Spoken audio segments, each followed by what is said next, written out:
Norway میں مقیم پاکستانیوں نے سیالکوٹ میں ہونے والے سانحے کی شدید الفاظ میں مذمت کی اور کہا کہ اس واقعے سے پاکستان اور اسلام کا تشخص مجروح ہوا ہے۔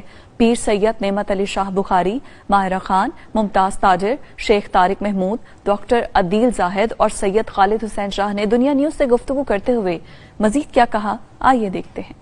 ناروے میں مقیم پاکستانیوں نے سیالکوٹ میں ہونے والے سانحہ کی شدید الفاظ میں مذمت کی ہے اور کہا ہے کہ اس واقعہ سے پاکستان اور اسلام کا تشخص مجروح ہوا ہے اور ایسے واقعات پاکستان اور پاکستانیوں کے لیے شرمندگی کا سبب بنتے ہیں۔ اوورسیز پاکستانیوں نے حکومت پاکستان سے مطالبہ کیا کہ واقعے کی جلد تفتیش مکمل کر کے اس میں ملوث افراد کو قانون کے شکنجے میں لایا جائے اور عبرتناک سزا دی جائے۔ پیر سید نعمت علی شاہ بخاری، ماہرہ خان، ممتاز تاجر، شیخ طارق محمود، ڈاکٹر عدیل زاہد اور سید خالد حسین شاہ نے دنیا نیوز سے گفتگو کرتے ہوئے اپنے خیالات کا اظہار کیا۔ قبرستان میں کسی قبر کی بے حرمتی کی بھی اسلام تو اجازت نہیں دیتا، چاہے جائے کہ ایک انسان جو ہے اس کی ڈیتھ تشدد کے ذریعے ہو اور تشدد کے بعد اور ایک وحشیانہ طرز عمل کے ذریعے سے اس کو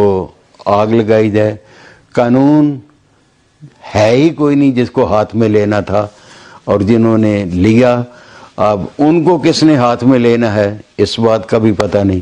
ایک وحشت ہے، ایک بربریت ہے، ایک درندگی ہے، ایک نہایت ہی افسوسناک واقعہ ہے، اور اس کو جس معاملے کے ساتھ جوڑا جا رہا ہے معلوم نہیں اس کے اندر حقائق جو ہیں وہ کیا ہیں۔ بے لوث اس کی انکوائری ہونی چاہیے، ذمہ داران کو قرار واقعی سزا ملنی چاہیے، آئین اور قانون کی حکمرانی ہونی چاہیے۔ اور میں سانحہ سیالکوٹ پہ تھوڑی سی رائے دینے آئی ہوں اپنی۔ یہ بہت افسوسناک واقعہ ہے اور ایسا ہونا نہیں چاہیے تھا۔ لوگ وہاں پہ تماشا دیکھتے رہے، ایون ہماری پاکستان پولیس بھی وہاں کھڑی تھی۔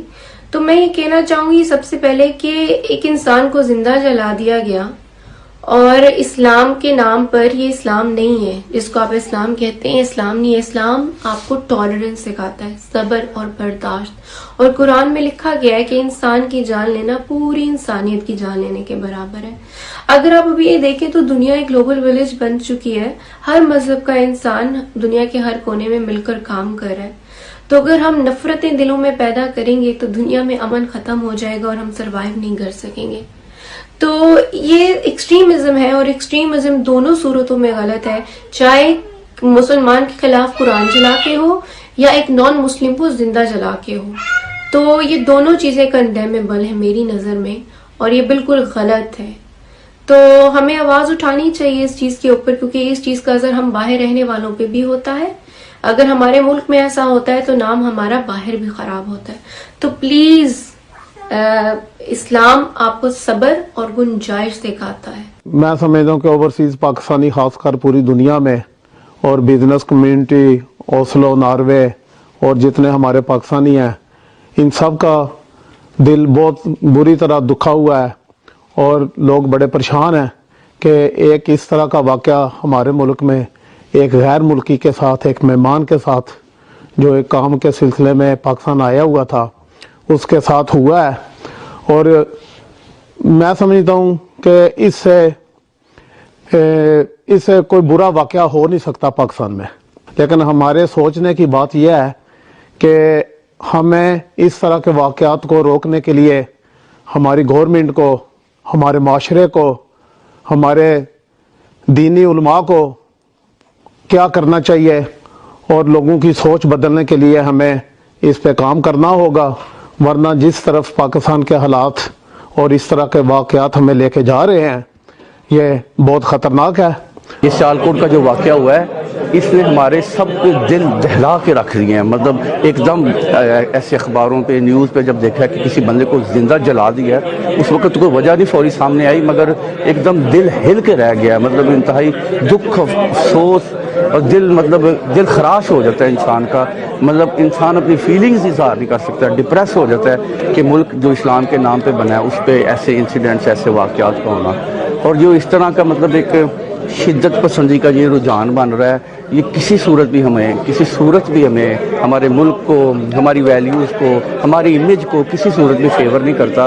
ہمیں چاہیے کہ مطلب جو لاز ہیں، جو ملک کے قانون ہیں، جو طریقہ کار ہیں، ان کے تھرو چیزوں کو ہینڈل کیا جائے. کسی بندے کو اپنے ہاتھ میں قانون لینے کی ضرورت نہیں ہے. اگر کوئی واقعہ ایسی ہیپننگ ہوتی ہے تو جو ایک کورٹ کے پروسیجرز ہیں، جو ایک لا کے طریقے ہیں، ان کے ذریعے معاملات کو ہینڈل کرنا چاہیے، نہ کہ اس طرح لوگ قانون ہاتھ میں لیں. اس طرح تو مطلب ایک درندگی بن جائے گی، ملک نہیں رہے گا. اس طرح تو پھر چیزیں ساری ڈسٹرب ہو جائیں گی. اس واقعہ پہ میں جتنی بھی شرمندگی کا اظہار کروں وہ کم ہے. اسلام دین ہمارا، رسول پاک صلی اللہ علیہ وسلم کی سیرت، ان کی زندگی، وہ اس طرح کا سبق تو نہیں ہمیں انہوں نے دیا. یہ تو اسلام کا جو ہم اس کی پکچر ہے اس کو مسخ کرنے کی کوشش کی گئی ہے. سری لنکن عوام کے ساتھ اب ریلی ہمیں انتہائی شرمندگی ہے. میں سمجھتا ہوں کہ حکومت وقت کو اس پہ ایکشن لینا چاہیے. یہ اسلام کے ٹھیکیدار تو نہیں یہ لوگ ہیں نا. اسلام جو ہے وہ پاکستان گاڑ ہے ایک. وہ نظریہ کس پہ بنا تھا؟ پاکستان کا وجود ہی مدینہ کی ریاست پہ بنا تھا. تو اس طرح کے واقعات کیا ایمج گیا ہے، کیا پیغام گیا ہے اسلام کا؟